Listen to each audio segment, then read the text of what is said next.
कभी सोचा है कि एक छोटा सा हिमालयी देश जो सालों से अपनी शांति और प्राकृतिक सुंदरता के लिए जाना जाता था, वो अचानक दुनिया की डिजिटल दुनिया में ऐसा धमाका कर देगा कि बड़े बड़े देशों की नींद उड़ जाए। हाँ, बात हो रही है भूटान की। वो भूटान जिसने अब भारत को एक ऐसा डिजिटल झटका दिया है जिसकी गूंज सीधे वॉल स्ट्रीट जर्नल तक सुनाई दी। लेकिन सवाल ये है, आखिर कैसे इस छोटे से देश ने इतनी बड़ी चाल चली कि दुनिया की नजरें उस पर टिक गईं? अगर आप ये जानना चाहते हैं तो वीडियो को लाइक करें, चैनल को सब्सक्राइब करें और कमेंट में बताएं कि क्या भारत को अब अपने डिजिटल प्लान को फिर से सोचने की जरूरत है या नहीं। अब जरा पीछे चलते हैं। कहानी शुरू होती है उस दौर से जब पूरी दुनिया कोरोना महामारी से जूझ रही थी। साल था 2020, जब हर देश अपनी अर्थव्यवस्था को संभालने में लगा था, लेकिन भूटान कुछ अलग सोच रहा था। ये वही समय था जब इस देश का टूरिज्म इंडस्ट्री लगभग ठप पड़ गया था। जो देश अपनी कमाई का बड़ा हिस्सा सैलानियों पर टिका रखता था, वहां अब खामोशी छा गई थी। लेकिन भूटान के राजा ने इस संकट को मौका बना लिया। उन्होंने सोचा, जब दुनिया ठहर गई है तो क्यों न हम एक नई दिशा में कदम बढ़ाएं। भूटान के पास प्राकृतिक संसाधन ज्यादा नहीं थे, लेकिन एक चीज थी जो उनके पास भरपूर थी, पानी। और पानी का मतलब था बिजली। देश के पहाड़ी इलाकों में बहने वाली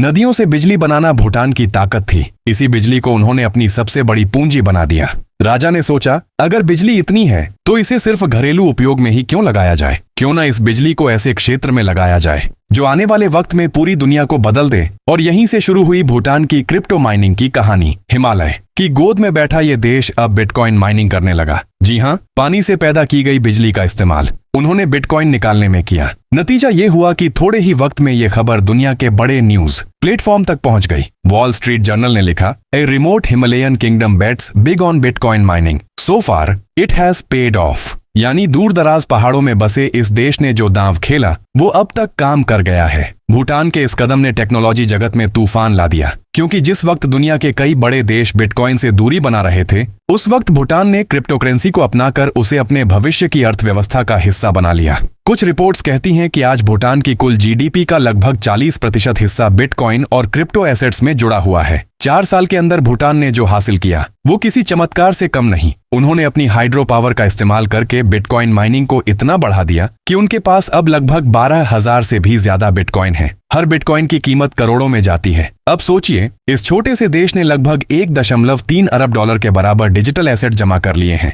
लेकिन बात यहीं खत्म नहीं होती। भूटान की सरकार ने सिर्फ बिटकॉइन इकट्ठा नहीं किए, उन्होंने उसे अपने सिस्टम में शामिल करना भी शुरू किया। वहां के पावर प्लांट्स जो पहले सिर्फ बिजली पैदा करने के लिए बने थे, अब एक नए मिशन पर हैं। 500 से 600 मेगावाट की हाइड्रो पावर अब सिर्फ एक काम कर रही है, बिटकॉइन माइनिंग। सोचिए, जो बिजली कभी गांवों और शहरों को रोशन करने में लगती थी, अब वही बिजली डिजिटल करेंसी पैदा कर रही है। यही नहीं, भूटान ने दुनिया को चौंकाने के लिए एक और चाल चली। उन्होंने अपने देश में बाइनेंस जैसी बड़ी क्रिप्टो कंपनी के साथ हाथ मिला लिया। अब अगर आप भूटान घूमने जाते हैं तो वहां किसी होटल में रहना हो, एयर टिकट खरीदना हो, वीजा पेमेंट करनी हो या टूर गाइड को पैसा देना हो, सब कुछ क्रिप्टो करेंसी से कर सकते हैं। बाइनेंस पे और डीके बैंक ने मिलकर वहां के 100 से ज्यादा स्थानीय मर्चेंट्स को इस सिस्टम से जोड़ दिया है। यानी अब भूटान में पेमेंट के लिए आपकी वॉलेट में रुपये या डॉलर नहीं, बल्कि डिजिटल करेंसी होना जरूरी है। ये कदम इतना बड़ा था कि दुनिया के कई देशों ने इस पर ध्यान देना शुरू कर दिया। भूटान पहला देश बन गया जिसने क्रिप्टो करेंसी को टूरिज्म पेमेंट सिस्टम में पूरी तरह लागू कर दिया। अब वहां पर सिर्फ 1-2 नहीं,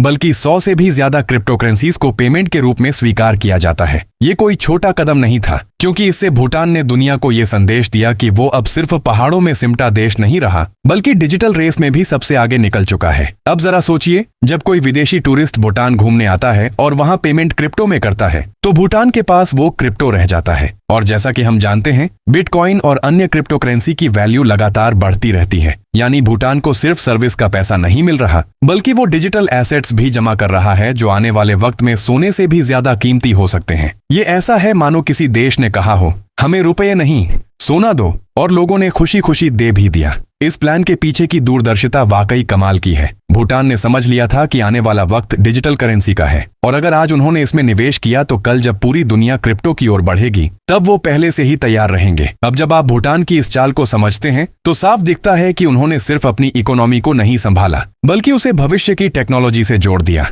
और इसीलिए कहा जा रहा है, भूटान ने भारत को डिजिटल झटका दिया। क्योंकि जहां भारत अभी भी रेगुलेशन और टैक्सेशन पर बहस कर रहा है, वहीं भूटान ने क्रिप्टो को अपनाकर डिजिटल टूरिज्म का एक नया युग शुरू कर दिया है। भूटान का यह डिजिटल गेम अब सिर्फ एक प्रयोग नहीं रहा, बल्कि एक ऐसी रणनीति बन गया जिसने कई बड़ी अर्थव्यवस्थाओं को सोचने पर मजबूर कर दिया। जब बाकी देश क्रिप्टो करेंसी के रेगुलेशन और टैक्सेशन पर बहस कर रहे थे, भूटान ने बिना किसी हिचकिचाहट के इसे अपनी अर्थव्यवस्था का हिस्सा बना लिया। यह वही देश है जो कभी अपनी ग्रॉस नेशनल हैप्पीनेस के लिए मशहूर था, लेकिन अब वही दुनिया को ग्रॉस डिजिटल ग्रोथ का सबक दे रहा है। सोचिए, एक ऐसा देश जिसने कभी विकास की दौड़ में हिस्सा नहीं लिया, आज वही देश क्रिप्टो करेंसी के खेल में तीसरे सबसे बड़े डिजिटल रिजर्व वाला देश बन गया है। दुनिया के बड़े खिलाड़ी जैसे अमेरिका और चीन जहां इस क्षेत्र में अपनी नीतियों को लेकर संघर्ष कर रहे हैं, वहीं भूटान ने बिना किसी शोर शराबे के मैदान में बाजी पलट दी। आज के हालात ये हैं कि अमेरिका के पास लगभग 2 लाख बिटकॉइन, चीन के पास 19,900 से ज्यादा और भूटान के पास 12,000 बिटकॉइन है। अब भले ये संख्या सुनने में छोटी लगे, लेकिन जिस देश की कुल आबादी भारत के किसी छोटे राज्य के बराबर है, उसके लिए ये आंकड़ा अविश्वसनीय है।